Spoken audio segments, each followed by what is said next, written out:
अजमेर गए थे। जी अजमेर तक मैं स्केट करते हुए गया था। बाबा ये स्केट से आए हैं आपकी बारगाह में।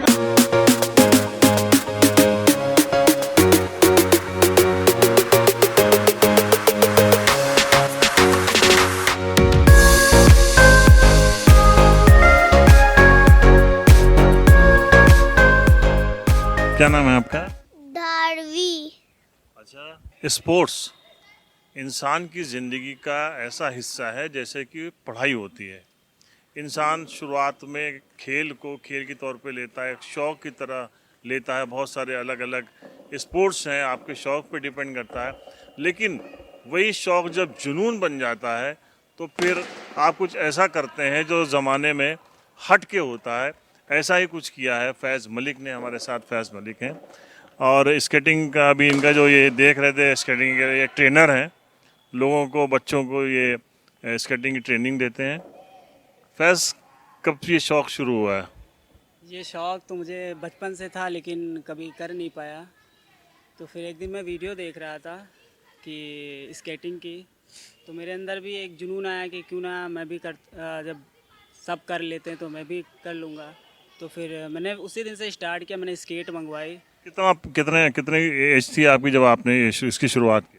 मेरी एज होगी लगभग 12 से 13 साल, तभी से स्टार्ट किया।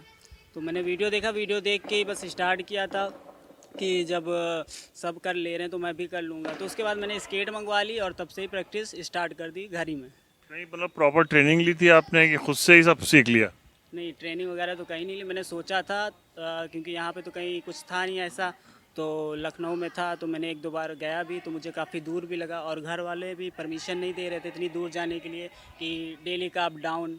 तो इस वजह से फिर 2 से 3 दिन क्लास ली लखनऊ में, उसके बाद फिर मैं प्रॉपर यहीं पे स्केटिंग की प्रैक्टिस करता था। खुद से आते थे, खुद से करने लग गए और उसको, अच्छा, ये उसके बाद आप यहाँ से कहते हैं कि जयपुर तक चले गए। बाबा ये स्केट से आए हैं आपकी बारगाह में। गरीब नवाज इनकी हाजिरी कबूल और मक़बूल अता फरमाइए। बेड़े पार लगाइए। जयपुर नहीं, अजमेर तक।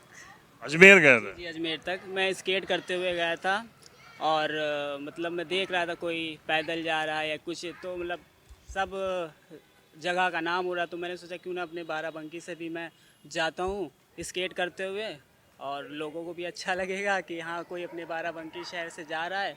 तो इसी वजह से मैंने सोचा कि चलो क्यों ना बाराबंकी से निकलता हूँ हिम्मत करके। थोड़ा सा डर तो लग रहा था काफ़ी, लेकिन फिर हिम्मत की और मैं बस निकल गया। घर वालों ने परमिशन दे दी कि साहब आप नेशनल हाईवे पे यहाँ से वहाँ तक आपको जाना है?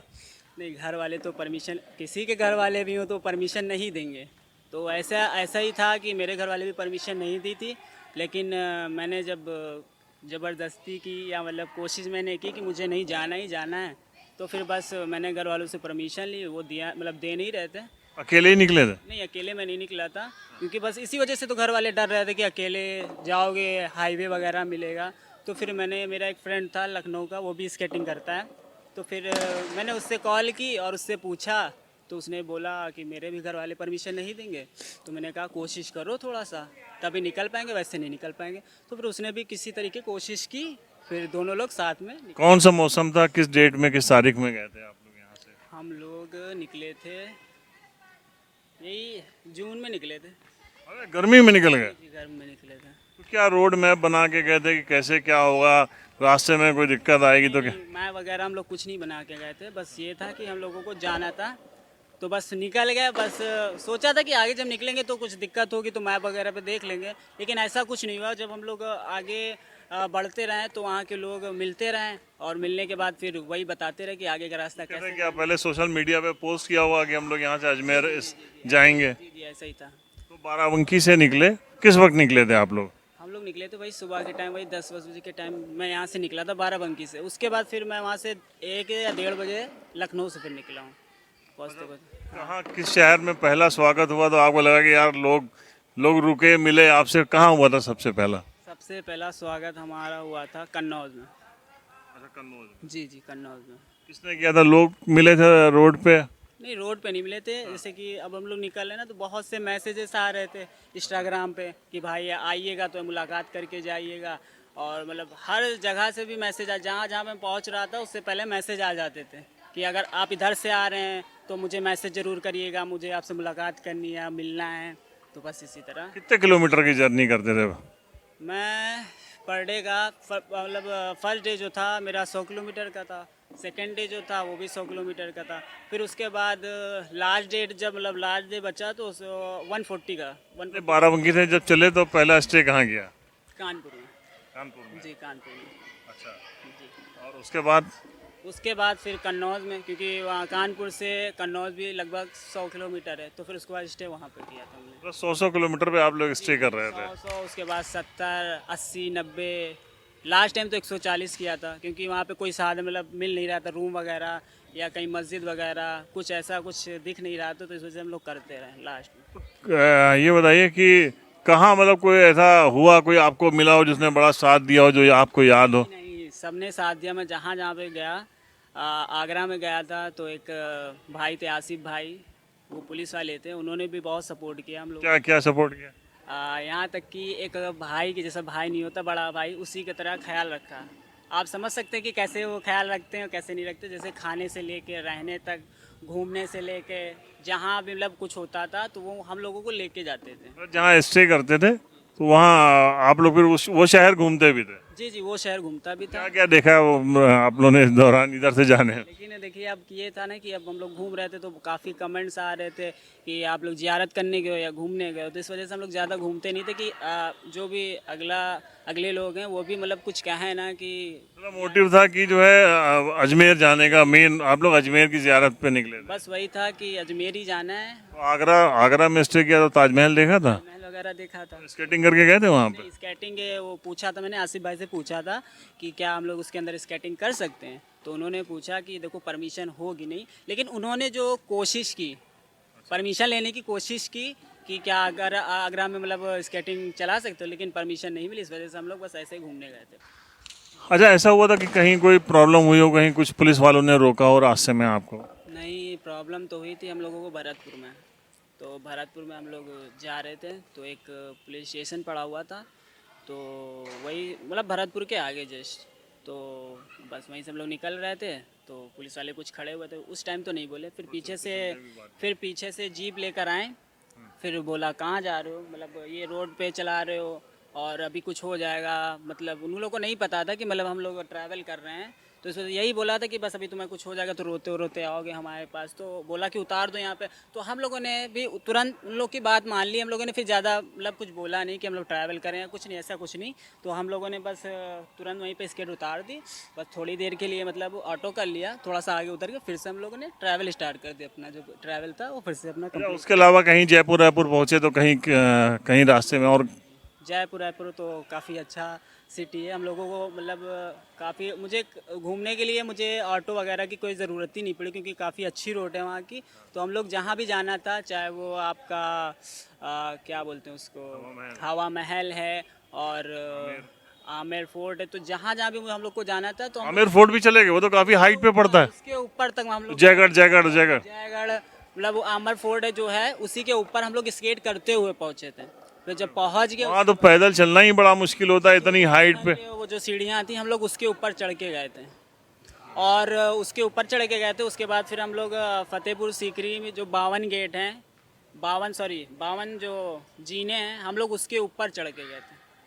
उसके 52 जीने चढ़ के ऊपर तक गए थे हम लोग, मतलब वो जो जामा मस्जिद है उसके अंदर।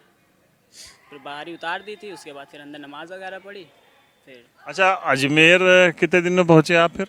मुझे 12 दिन लगे।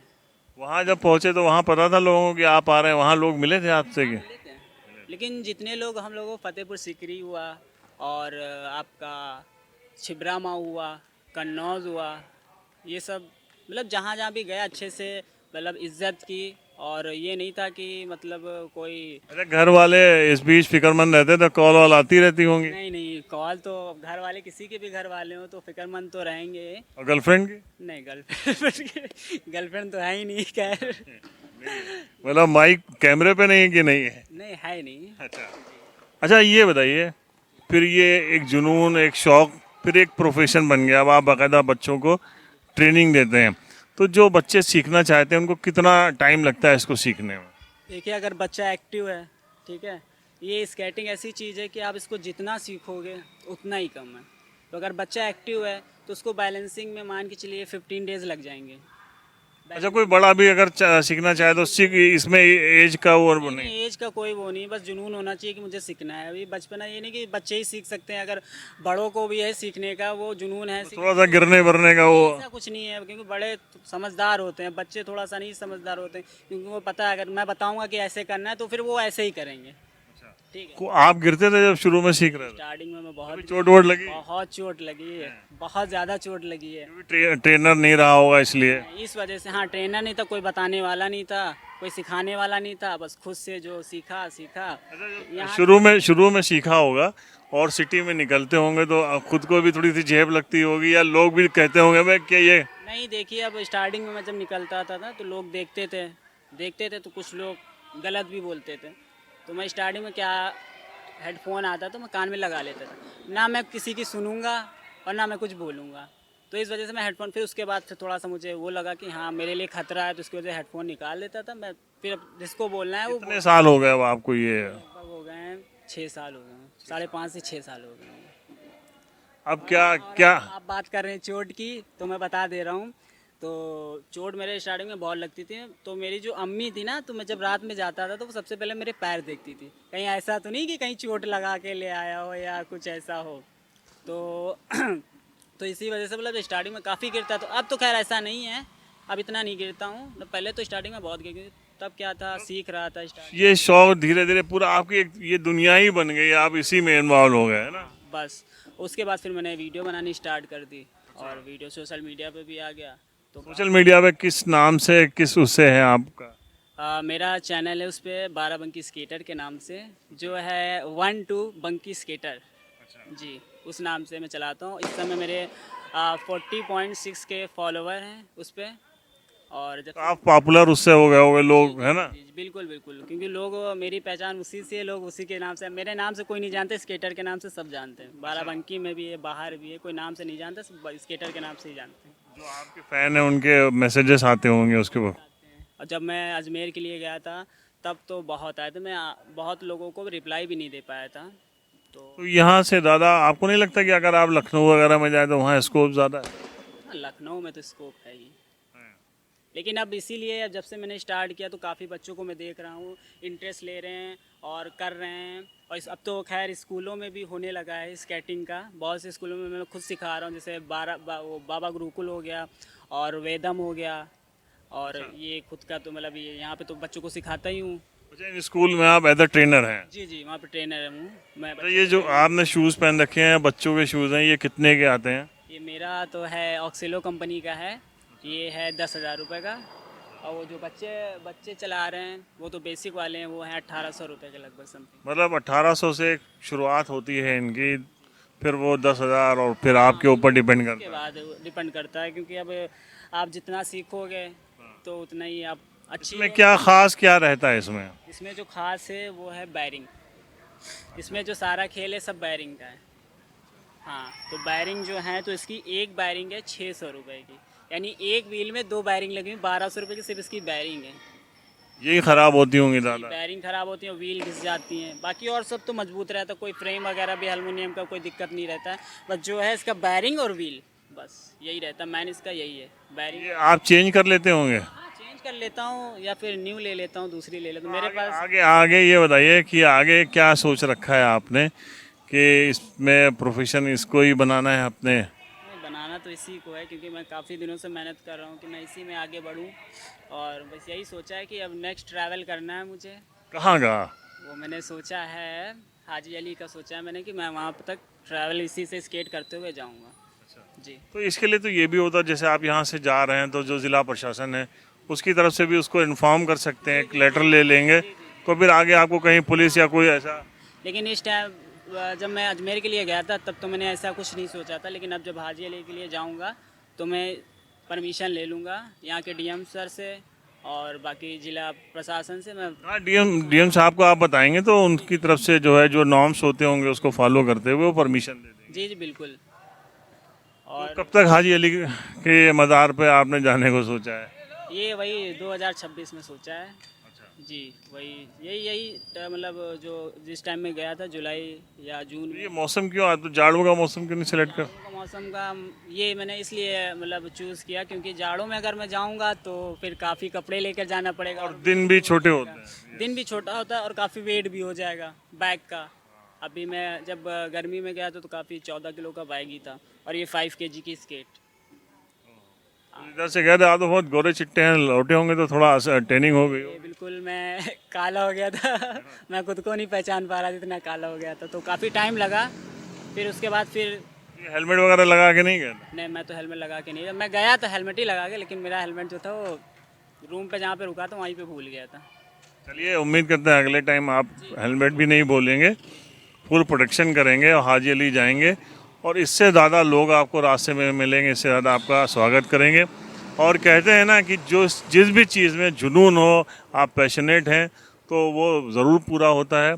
और हमारी तरफ से भी बहुत सारे बेस्ट विशेस हैं आपके लिए कि आप इसमें बहुत ज़्यादा तरक्की करिए। Thank you.